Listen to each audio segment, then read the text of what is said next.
し波を揃えてゆこうお互いを信じ合う五輪の仲間まるでスバイブに預けた命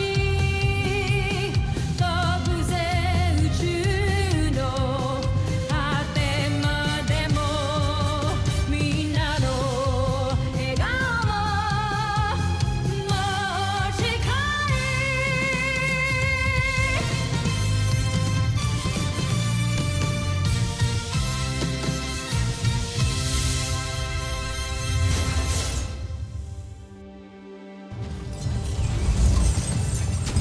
Ang nakaraan sa Voltes 5 Legacy. Tatlo kayo, anak. Paano kung natalo kayo? Eh, di tatlo din kayong sabay-sabay na mawawala sa akin. Huwag niyo nga hayaang may mangyaring masama sa inyo. Alert! Our biosigns are heading to critical, guys! We have to get out of here! May isang aircraft na lumilipad papunta sa dispatcher. Akala ko you said wala na tayong mga pilots. Then who's flying that? I'm so sorry, Richard. I have to do this for my sons. Hindi ko sila pwede pabayaan. Natatalo na ni Vice Thunder! Si Voltes 5! I'm afraid to tell you, pero mama nyo nagpapalipat ng fighter jet na yan. No! Let my sons go!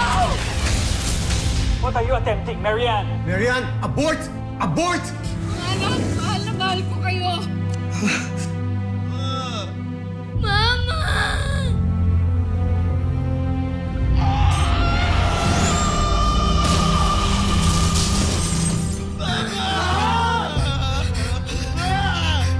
Tama na, little siya. Mamaya ka na umiyak. Ngayon tayo kailangan mas maging matapag.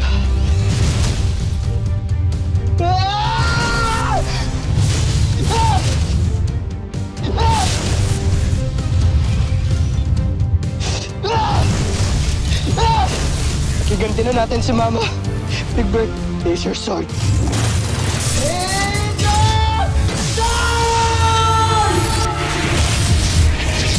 Mama! Hayaan natin sila umiyak. Let them cry like boys. But I expect that when they stand up again, they will rise as warriors and avenge their mother and protect our planet. Rise, Armstrong brothers. Rise.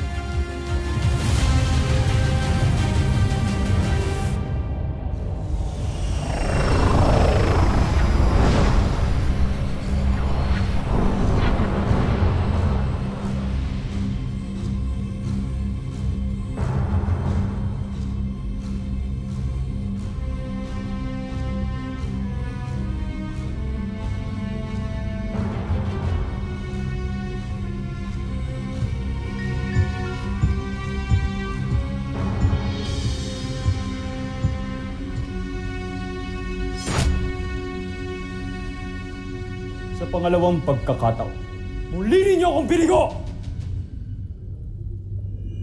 Akala ko ba hindi na madadaiga ating Beast Fighter? Paumanhin, Joffrey. Kamali ako ng ikala. Patawarin niyo kami. Bigyan niyo pa kami ng isa pang pagkakataon, kamahalan. Huwag na kayo magalit sa amin. At bakit ako hindi magagalit? Ipapahiya ninyo ako sa ating emperador. At sa buong busan!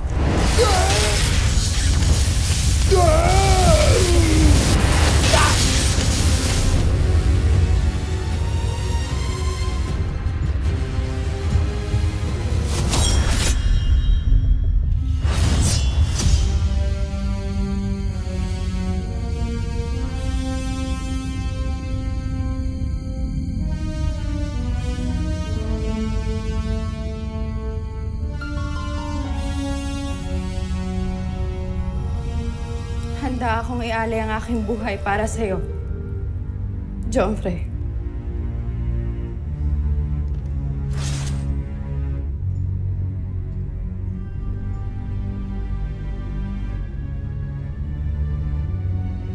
Tatandaan ko yung sinabi, Xander. Bibigyan ko kayo ng isa pang pagkakataon.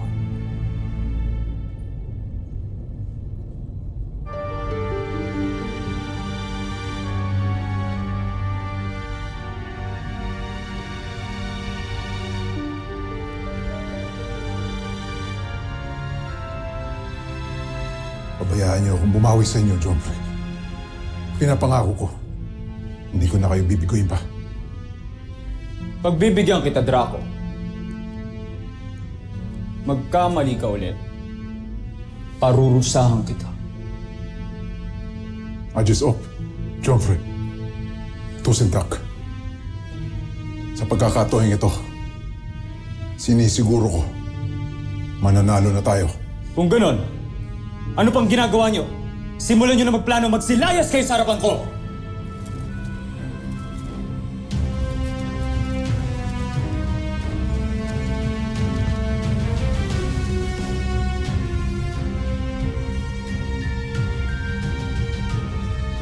Hindi na ako pwedeng matalo at mabigo.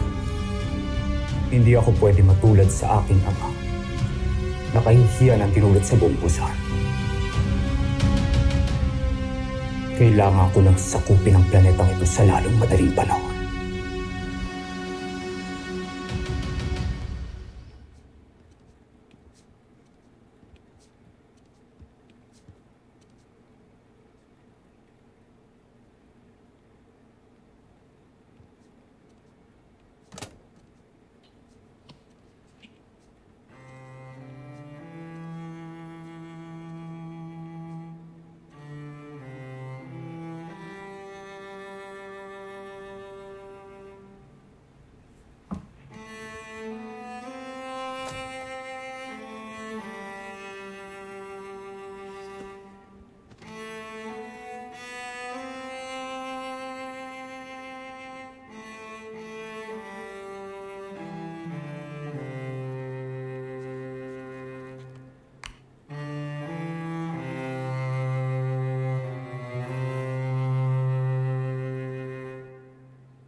Mga anak, mag-iingat kayo, ha? Be good. Be brave. Be Safe. Yes, ma'am. Tutuloy natin ang misyon. Kuya, ano ba? Hindi mo na ba mahal si Mama? What a stupid question, Little John. Alam niyo kung gaano ko kumahal si Mama. Pero Voltes team tayo, di ba? We have to fight. Nag-pledge tayo sa cause. Tuloy natin yung misyon hanggang di natin nawawasak yung Beast Fighter. Roger? I said Roger! Roger! Tuloy ang misyon. Sana lang hindi mo pagsisihan to, ah.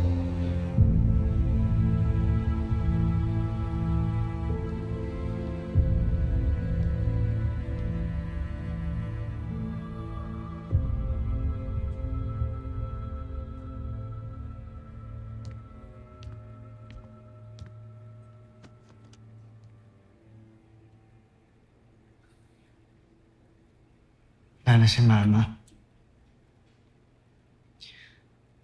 Hindi ko na mabibigay sa kanya tong regalo ko sa kanya. Condolence.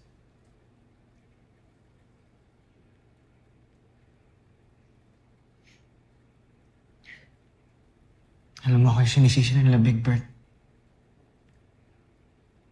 Tingin mo ba kasalanan ko talaga? Mali ba yung desisyon ko na hindi bumalik dito sa camp?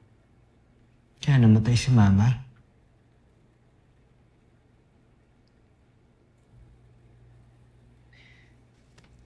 Wala man lang ba maririnig galing sa'yo? Eva. Aalis na ako dito sa camp. Wala na akong reason pa para magstay dito. Bakit ka aalis ng camp?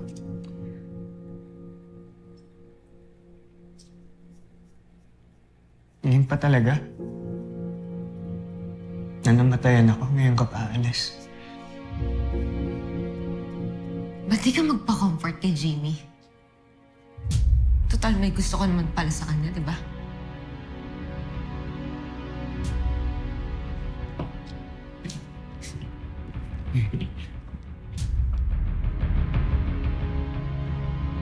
Oh, alam ko na. Kaya huwag ka na mag-deny pa. Pinakailaman ko yung phone mo dyan sa locker mo. Nakita ko puro picture si Jamie. Stolen shots pa. So enough ng evidence yun. Be happy now. Dahil pinapakawalan na kita.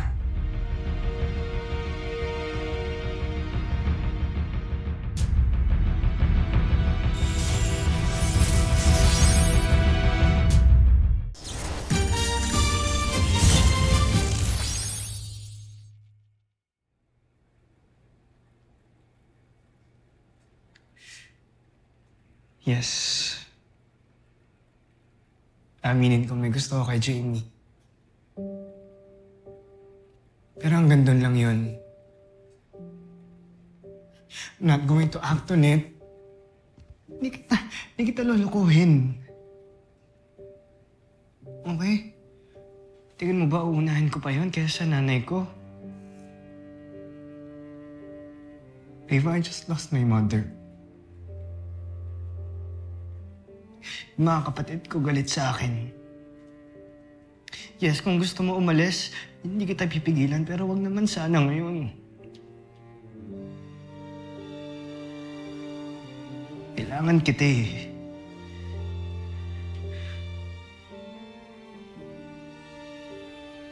Hindi ko kaya.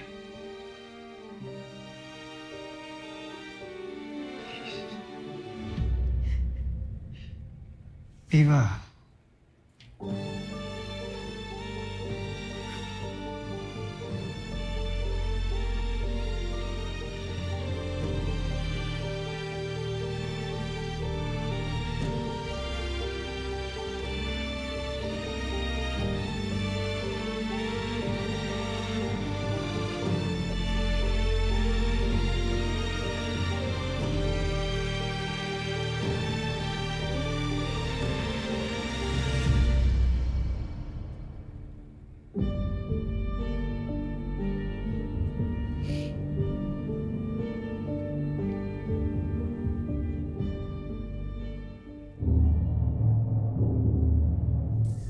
At iyon ang aking ulat, mahal na Emperador. Nabigo ka na naman, Zardos. Tila yata nagkamali ako na ikaw ang pinadala ko sa Terra Air 2. Patawad, Joffrey.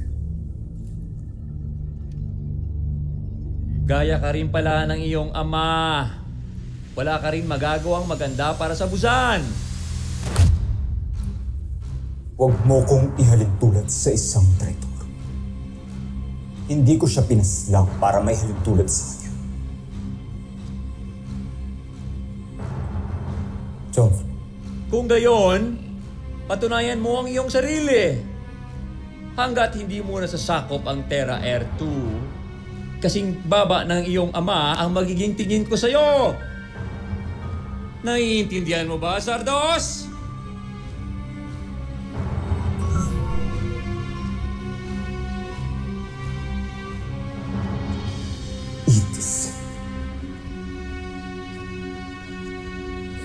Hindesak. Bakit lagi na lang ako inahalin tulad kay Hrothgar?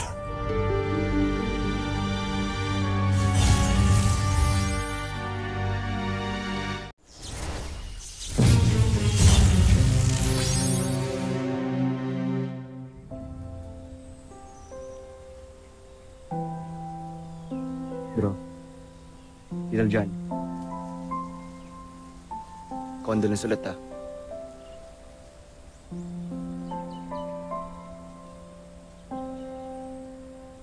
Condolence, guys.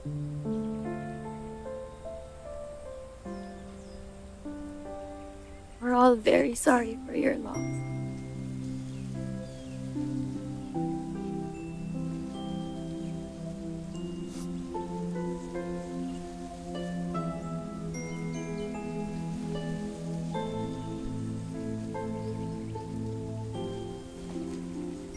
Salamat.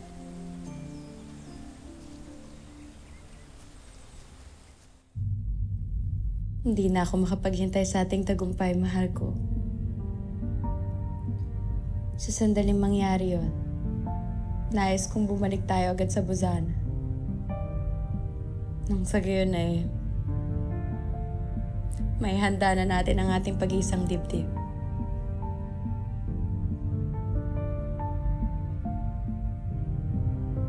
Nais ko lang malaman mo na inialay ko ang buong buhay ko at buong puso para sa Busan. Tanging ang Busan lamang at ang emperador ang makaangkin sa akin. At wala nang iba. Naiintindihan mo ba yun, Sandra? Nauunawaan ko. Joffre. Magbihis ka na. Kailangan na natin magbalik sa ating tungkulan. Naiintindihan ko.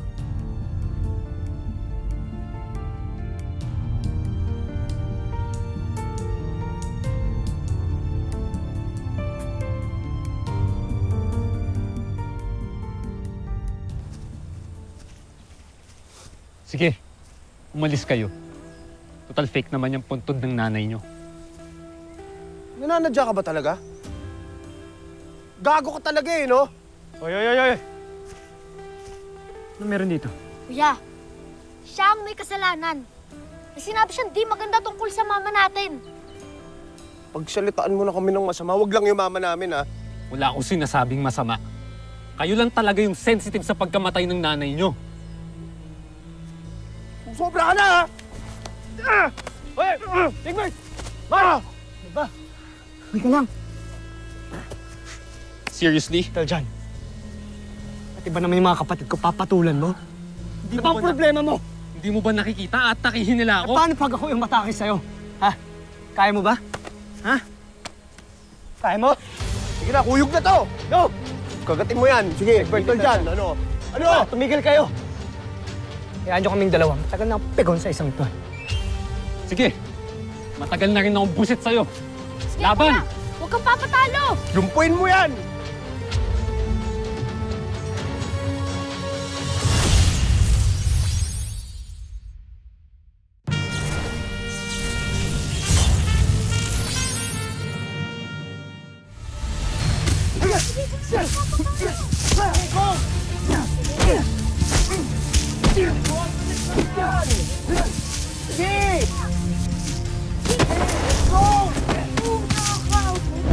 Ano ba? Hindi kayo dapat nag-aaway! At kayong dalawa, bakit hindi nyo man lang sila inaawat? Ha? Paano kasi itong si Mark? Pinabasto si Mama. Mag-sorry ka, hoy! Hindi ako magsasorry dahil opinion ko lang yun. Bahala kayong magalit kung gusto nyo. Mark, alam ko na yung totoo. Parang ang hirap po kasing pakisamahan yung pagiging aloof and cranky and moody po niya pag hindi po namin siya ganun kakilala. Naiiyak po ka.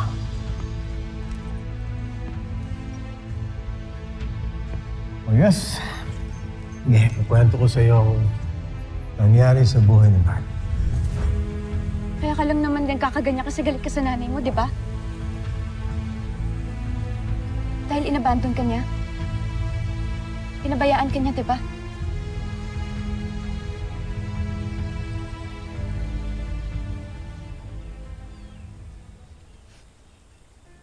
Hindi totoo yan. Stop inventing things. Mark, hindi mo na kailangan mag-deny. Alam ko na yung totoo. And I'm sorry, but hindi nakatikim ng pagmamahal si Mark kasi bata pa lang siya nung maulila siya sa nanay niya. Mark, yung galit mo sa nanay mo, dahil yun, mahal mo siya. Mahal mo siya kaya ka nasasaktan. Guys, kahit nang namatay yung tatay niya, hindi pa rin bumalik yung nanay niya. Binuhay ni Mark yung sarili niya. Walang inang nagpalaki sa kanya. Tama na, Jamie. Tumahimik ka na. Mark, I'm sorry, pero kailangan ko sabihin sa kanila to para maintindihan ka nila. Oh, sige, sabihin natin, naiintindihan natin si Mark ngayon. Pero sana, wag niyang binubuntong yung galit niya sa nanay niya sa mama namin. Baka nakakalimutan niyo. She died for us. Naiintindihan ko yun, okay? And I agree. Pero kailangan nating magkaisa para maayos natin yung mission natin, para magawa naman natin ng maayos. If we are united and if we understand each other, mas mahihirapan yung kalaban na talunin tayo. Pero kung kayo-kayo lang naman ding nag-aaway, di na pang gagawin nila. Ha?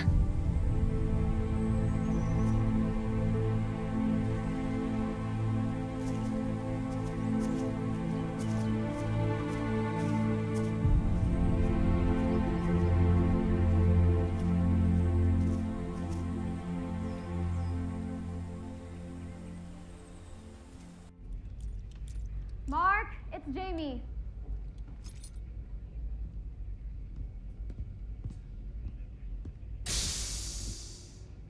Bakit nandito ka? Can we talk? It's about your attitude with the Armstrong brothers. Look, I'm tired and I want to take a shower. Kaya pwede ba next time na lang? Door close! Gusto kasi kitang pagsabihan. Sobrang insensitive mo talaga sa Armstrong brothers kanina. Hindi aso ang namatay sa kanila, Mark. Sarili nilang ina. Kaya hindi ganun kadaling mag-mourn at mag-move on. Wala kasi akong pakialam sa mga ina-ina na yan. Mga wala silang kwenta. Kaya pwede ba, umalis ka na?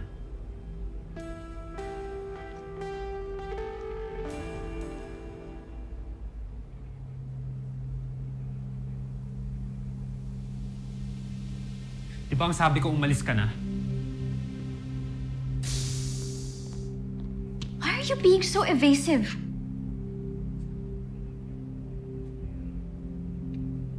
I knew it.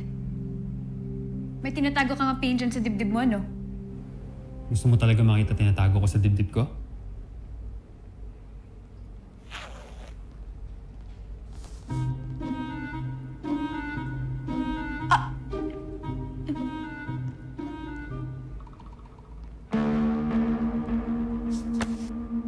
Kakairita ka talaga.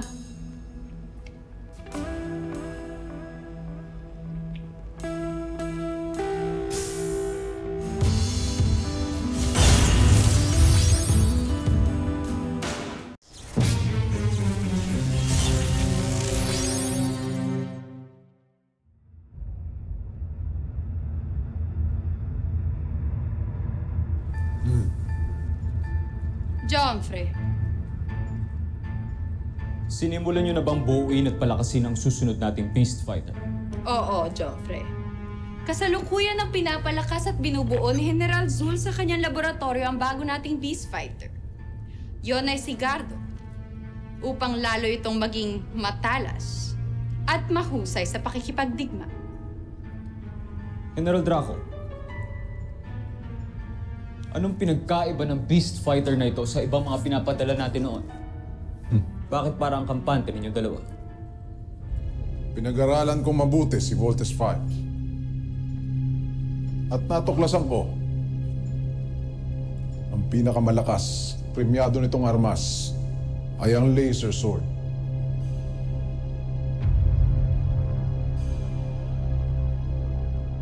Sa aking pananaliksik, natagpuan ko sa bansang Japan, tinatawag nilang mga samurai warriors.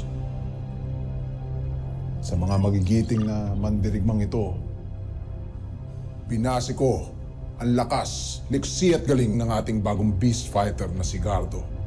Si Gardo ay biyasa sa isang pamamaraan ng samurai. Nalingid sa kaalaman ni Voltes 5, kaya mahihirapan siyang kalabanin ito. At pinanday namin sa bakal na ginamo ang kanyang espadak samurai. Pag natapos namin ito, Joffrey, napangako ko, wala nang panama sa atin, kanilang kampyon si Voltes 5. Mahusay, Shibar. Sana nga'y magtagumpay ka. Sana nga ang beast fighter na ito ang siyang wawasak kay Voltes 5.